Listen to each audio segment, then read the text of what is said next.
Poštovan dan, dragi gledalci, dobrodošli u još jednu epizodu na kanalu Motodnevnik. Danas sam imao jedan lijep poziv da posjetim moje prijatelje iz kompanije Barel Motoshop ili Yamaha Barel, koji je ovlašćeni distributer i zastupnik Yamahe i sada otvaraju svoju četvrto prodajno mesto u Beogradu na Zvezdari, tako da nalazimo se na Zvezdari. Sad ću da vam pokažem tačno ideje i gdje se nalazi salon, kako izgleda i da vidimo šta to sve ima unutra, da li je nešto novo, kako izgleda salon, da li je nešto stiglo novo od motora u ponudi, tako da ostanite do kraja klipa da vidite šta sve ima ovdje.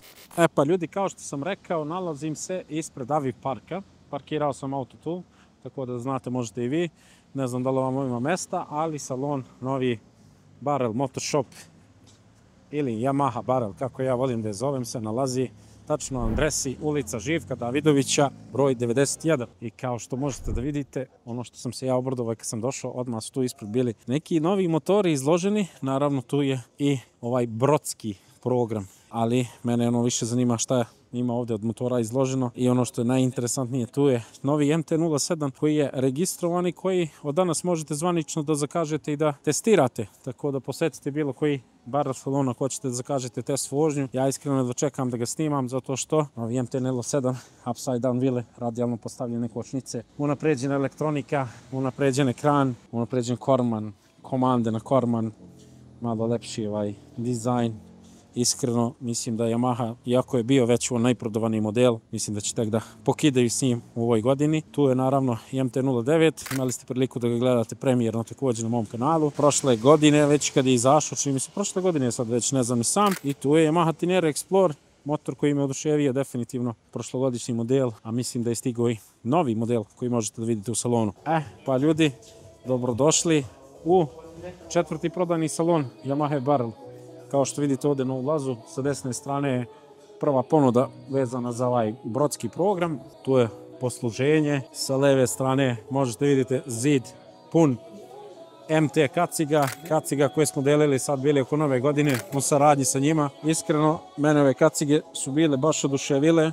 Rekao bi da su možda za nijansu bolje i kvalitetnije od LS2, a dizajnom mi se više sviđaju, tako da čekirajte. Cena im je isto jako pristupačna, postoje flip up, većina njih ima naočare, tako da ova Atom što smo bili delili, znam da su se ljudi bili oko nje, bukvalno, ko će da je uzme, tako da čekirajte to obavezno. Tu je naravno i novi T-Max, ne ovo X-Max, izvinite, X-Max, ali izgleda ono što masivno, brate.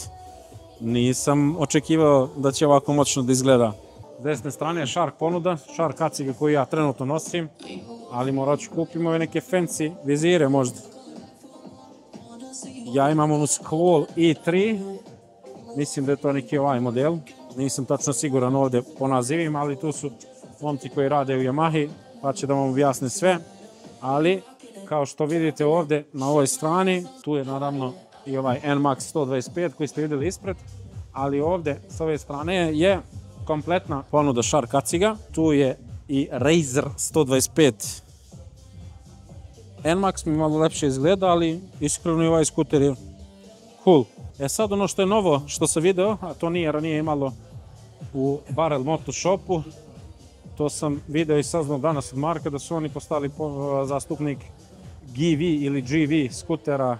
Ne znam kako se tačno izgovara, napišite mi u komentarima šta je ispravno, ali da znate, GV program je sad dostupan i pored GV-a standardno tu je Oxford program, ima svašta od Oxforda, vidjet ćete šta sve ima od Oxforda, ali svašta nešto ima. Tu je naravno i Neos, ovaj skuter prelepi, brate, meni se mnogo sviđa kako izgleda, jest da ima malo snage, ali iskreno za neki grad, recimo manji kao što je recimo moj Novi Pazar, odličan. Tu je naravno sad ulazimo u segment dosta opreme, Bearing, 70 Degrees, Oxford, Acerbis, svašta nešto, ali da ne preskočimo ovdje Nolan.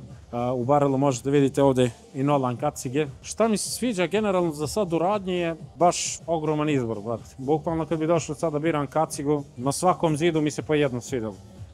Ova flip up izgleda baš dobro. I ova dole siva izgleda baš dobro. I ova Multi-Practic Adventure neka izgleda dobro. Novi segment koji nije ranije, čini mi se, viđen je za bicikliste. Znači tu ima dosta opreme, kao što vidite ovdje ispred ovog Yamahinog e-bajka. Ono što mi se meni svidjelo ovdje, ok, imate rukavice, imate ove gore kacige, ali meni se svidjela ova neka kišna jaknica, šta god. Znaš kako lijepo izgleda, kako dobar materijal. Ako vozite bajs i ako vam je to gas, imate svašta nešto ovdje. Moto jakne, Held, da, zaboravio sam da imaju Held. Ove neke, ne, ovo je Bering. Held je evo ovdje pored. Tako da ovako nešto bi ja možda mogao da uzmem za Cafe Racera mog, za XSR-a, kad ga preuzmem. Tu je Acerbis, ja mislim da imam moja trenutna jaka Acerbis, ako ne griješim. 70 Degrees, Oxford, svašta nešto, brate, od jakni. Tako da ovdje ima i ova neka kožna jakna koja mi je cool. I ova Bering je kožna dobra, tako da tu su naravno i odela. Oxford, ovako nešto ćemo koristimo sad kad budemo vozili na stazi u Grčkoj. Imamo s druge strane kišna odela, Held neke jakne, ušte dobra ova jakna. Biker fashion. Ima i protektore, a baš je lagana. Sviđa mi se. Pantalone, ja mislim da imam ovakve pantalone. Mislim da su baš ovakve. Bering. Nisam siguran, ali mislim da su. Sviđa mi se ove, brate, džeparki što imaju protektore. Možda i nosiš svaki dan. Meni su nekako da kažem praktični. Idemo dalje. Dalje imamo moto patike, moto cipele. Pazi, već to izgleda kao neki, kako se zove, bukvalno kao neki Converse, neki starki. Gianni Falco, aha, onaj brand, brat, Italijani prave, što se tiče obuće i dizajne, to baš prave fenomenalno. Tako da, ja sam kod njih kupio, ovo je, evo ga moj model. I baš sam zadovoljan, iskreno, super su baš. Tu su naravno i ove motocross čizme. Sad približavamo se i motocross čizmama i onda imamo Acerbis program za motocross kacige. Ko voli adventure kacige, ima i tu svašta nešto. Izgledaju baš moćno, brate. Pazi u kacigu što je cool. Zanimljivije, pazi ova što ima neki dizajn. I prednju stranu. Šta je ovo, brate? Ovo je MT. Gledaj što izgleda moćno, brate, ovo se otvara. Znači, rasklapa se. Ono, kažem, najviše mi sviđa što ima veliki izbor. Evo ga ovdje sad pored Acerbisa Schubert. Schubert kacige. Isto jedan od kvalitetnijih brendova. Kažu da su za buku dosta dobri. Tako da ne znam, nisam imao, ali pišite mi u komentarima što mislite o Schubert kacigama. Već me glava boli koliko ima opreme. A to nije kraj. Bukvalno sam ubio ceo krug. Znači, ceo krug, kao što vidite, tamo smo prošli kacige, Shark, MT, sve živo. I sad dolazimo ovdje do Oxforda. Tamo naprijed sam vidio još nešto od Yamahe, ali evo je majica za mene. Yamaha merch u ovoj nekoj belo-crvena varijanta. Pazi, ovaj što je dobar kao dres, bukvalno. Kačket, Yamaha ljub, ulja i maziva i sve ostalo što stiže Yamahin ranac. Da, nismo prošli rukavice, ovdje ima sad mnogo rukavica i tu su i držači za telefon, punjači itd. Komunikatori, sve i svašta. Od rukavica vidim da ima Held, Oxford, Bering, znači bukvalno sve kao i od prethodnih ovih brendova. Ovdje ovo nisam vidio u prethodnom nijednom salonu, sviđa mi se što su odvojili ovaj Oxford program, znači gdje imaju i alarmi, zajebancije, lančevi, četke, svi neki detalji, ali sviđa mi se što je sad to sve nekako na jednom mjestu, znači sve što ti treba od ovih Oxford zajebancija, bilo da je retrovizor, migavci, alat, cruise control, ovo da znate. Ovaj ne, Cargonet, najjača stvar što možda imaš. Od motora imamo tu T-Max novi, još jedan, X-Max još jedan, X-Max smo vidjeli jedan tamo, jedan ovdje.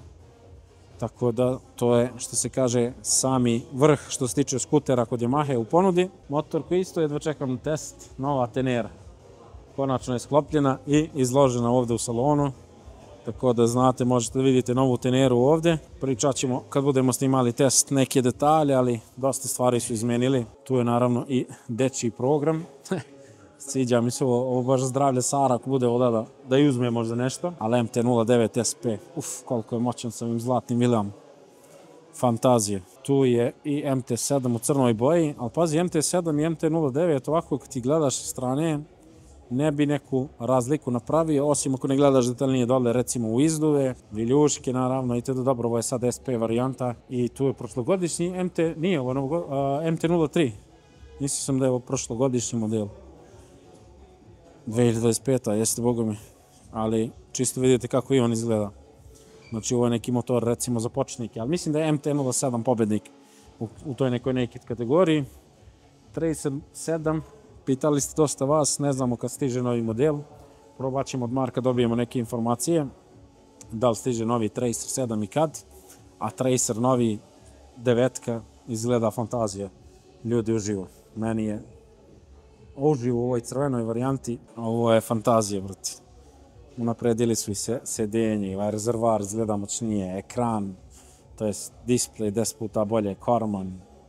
Brati, ne znam, nekako imam utisak da Yamaha radi sve što se očekuje od nje. Pre svega, ljudi, da se zahvali Marku na pozivu i na svemu što je učinio za Moto Dnevnik.